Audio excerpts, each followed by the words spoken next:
হাদিসে শবে বরাত নামে কোনো শব্দ নাই, এক নম্বর কথা কি নাই ভাই? শবে বরাত নামে কোনো শব্দ নেই, আছে লাইলাতুন নিসফুম মিনাশ শাবান, শাবান মাসের মধ্য রজনী। শাবান মাসের মধ্য রজনী।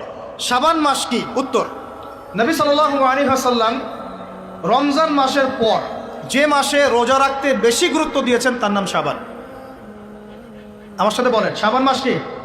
নবী সাল্লাল্লাহু আলাইহি ওয়াসাল্লাম রমজানের পরে যে মাসে রোজা রাখতে খুব বেশি গুরুত্ব দিয়েছেন তার নাম শাবান।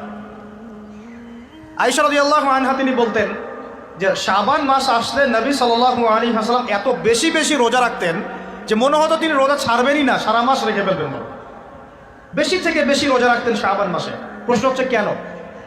উত্তর, এমনিতে এই মাসটা বরকতময় এবং এই মাসে আল্লাহ পাক তার রহমতে বিপুল সংখ্যক মানুষকে জাহান্নাম থেকে মুক্তি দান করেন। সুবহানাল্লাহ।